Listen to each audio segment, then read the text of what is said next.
Donald Trump is rightly terrified about Kamala Harris's likely night 4 DNC ratings for her speech accepting the Democratic nomination.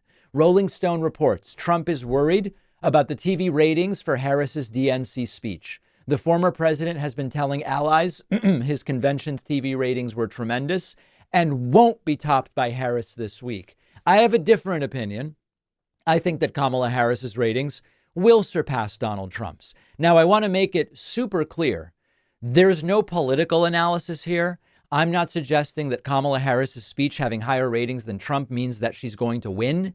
All this is about is a predictable outcome because of a deeply insecure Trump and general interest in what Kamala Harris is going to say.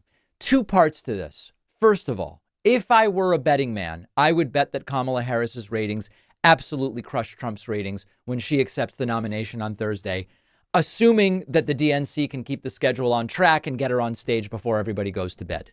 The reason for this is not necessarily because Kamala Harris is going to win, although she might, and the polls are pointing in that direction. The reason I expect her ratings to be absolutely huge is that Trump has been a known entity for years. He gave the same damn stupid speech at the RNC that he's been giving for a really long time. The dark dystopian vision. I'm a victim. I'm a martyr. Everybody else is treating me so unfairly. And there was very little about that piqued any kind of curiosity. People like us watched it because we follow this stuff. The hardcore MAGA base watched it, I guess, because it's their cult leader. But when it comes to Kamala Harris, not only is enthusiasm from those who do plan to vote for her as high as it has ever been right now. We can see it through donations. We can see it through polling. We can see it through attendance at rallies. So everybody who plans to vote Kamala is going to be voting. There is a large swath of folks who are curious about Kamala. And they will be watching, not necessarily because they've decided they're going to vote for her. Some maybe aren't sure. Some maybe aren't going to vote for her, but they're still curious because they want to see, hey, are all these attacks coming from the right accurate? And so I do expect that as far as the ratings go, Kamala Harris will crush Trump on Thursday. We will see. But there's another aspect to this, which is the deeply insecure Trump, who is not a leader.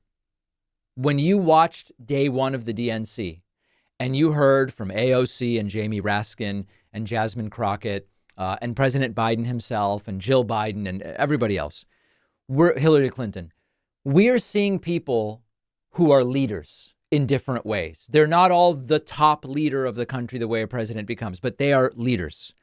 And when you see these petty insecurities about, how are my ratings going to do versus Kamala's, it's reasonable and logical and probably common sense to say, aside from what I think Trump or Harris should do on tax policy, like, okay, there's policy.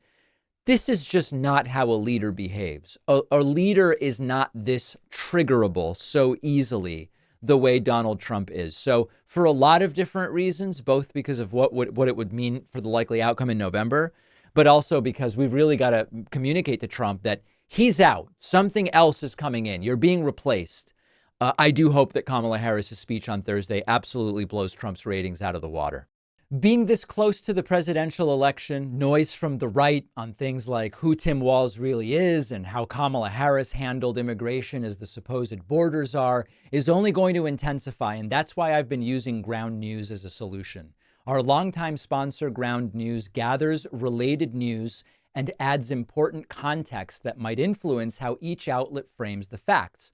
My Vantage plan even gives me access to their election-focused blind spot feed, diverse perspectives on the most pressing issues and the latest stories on each candidate, so you can determine the truth on who they really are, not just hearing the loudest and most biased opinions. For each story you read on their platform, you'll find every article Ground News found reporting on it, as well as tags next to the source indicating if they're independently owned or not, how credible their reporting is, if they have any political bias, making it really easy to critically analyze different perspectives and come to your own conclusion. Ground News is independent and subscriber supported, but my viewers will save 40% on the same Vantage plan that I use. For unlimited access to all of their features, go to ground.news/Pacman or scan my QR code to subscribe.